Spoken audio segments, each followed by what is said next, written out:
you guys have probably heard of something that's called the summer slide. This is what happens in the summer when kids aren't in regular classrooms and having that regular instruction every single day, right? They might have a special summer day class that's a half day, but it's not as long, it's not as many hours as they would get during the typical school year. And some kids don't have any summer school at all. In fact, the vast majority of kids that are neurotypical don't get summer school. Sometimes they get a camp if they're lucky, if their parents have funding, other times not. And there's this phenomenon that occurs where kids lose ground. Teachers call it the summer slide. In fact, it's so real that when they come back to school in the fall, usually the first 8 weeks is devoted to review of everything that was done in the previous school year to get kids ready after 8 weeks to take on the curriculum for the current year for the school that they're in. That's in a typical classroom with neurotypical kids. So for our kiddos that are on the autism spectrum, who maybe are behind in an area or two that they're trying desperately to catch up, this is an ideal time to take advantage of. Because while the other kids are having the slide, if our kids can not only maintain but move ahead, sometimes they meet where they were behind and sometimes they surpass. Ooh, it gets exciting. So we have, for the next couple of weeks, put together my list of my favorites for how to prevent summer slide. And really quickly, I'm going to go through what the 5 things are, but then we're really going to delve into number 1 for just a minute here. So the first thing for summer slide is to read. Boy, and you know, when we talk about these things, we're going to talk about how you can tailor it to wherever your child is now. But wherever your child is, reading to a child is fundamental, right? We've heard that forever.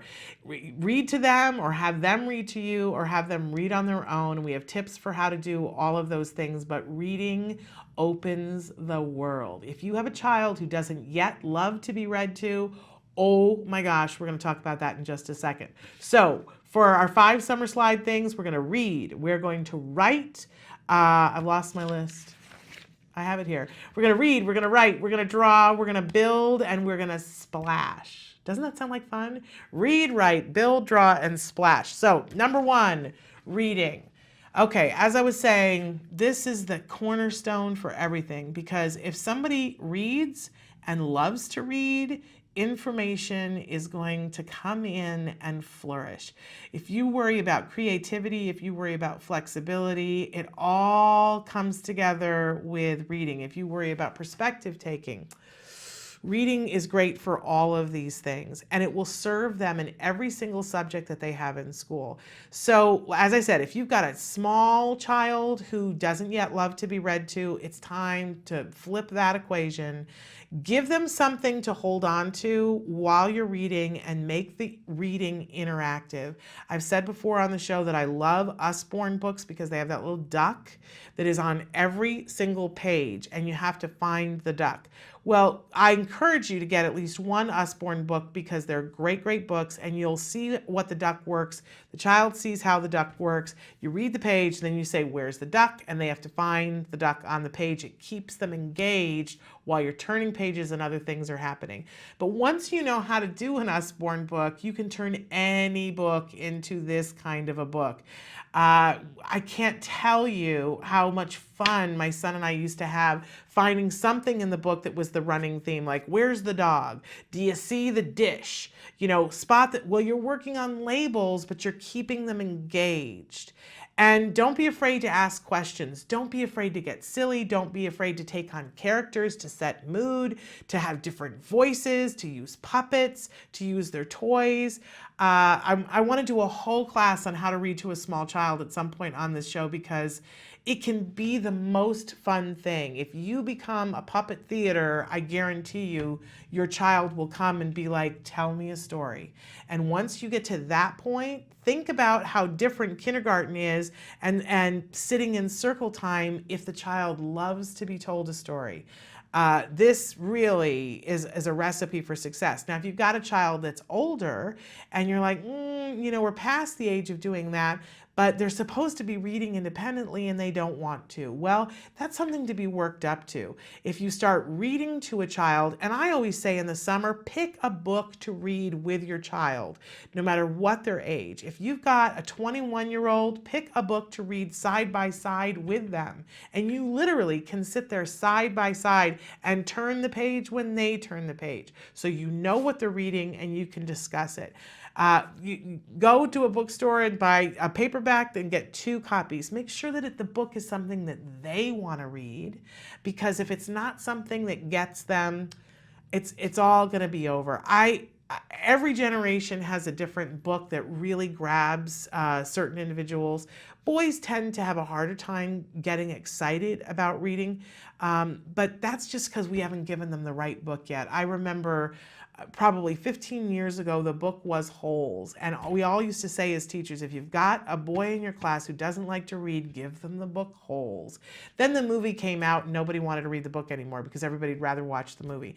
But ask around, go to the bookstore and say, what's the book that nobody can put down right now? See if it's a title, if it's got a subject matter that your kid would be interested. Take them to the bookstore. Look at books. Open up and read the first page, the first chapter in the store before you buy it to see if they want more. If at the end of the first chapter they say, I want to know what happens, you've got the right book. It's got to be something that fulfills something for them. Get excited about it. Talk about with them. Model the behavior of reading. Summer is a great time to read. This summer, I'm so excited because every summer we pick a book to read in some way with my son. And this, finally, I've been waiting forever, is the summer of Huckleberry Finn. I'm so, so excited. If we have time, it will be the summer of To Kill a Mockingbird as well. So, but it is the summer of Huckleberry Finn. I could have done it earlier. I was going to do it earlier, but there are many levels to Huckleberry Finn, and I'm excited that this is the summer that I think he is really at a point where he's going to fully get the impact of Huckleberry Finn. All right. They're telling me that I've taken enough time on this, but reading. Reading is a beautiful gift to give to your child. And don't get caught up in, you know, if your child still wants to read with picture books and they're 18, you know what? I don't care.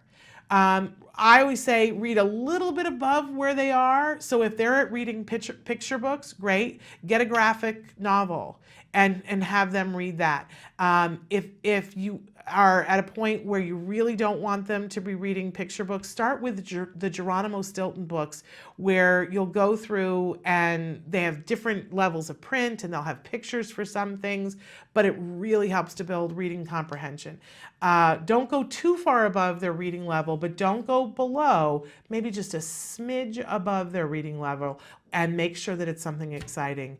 You will see that it will serve your child in so many ways. It'll prevent summer slide, and it will make all kinds of things possible in their lives. Reading, it's fundamental, fundamental.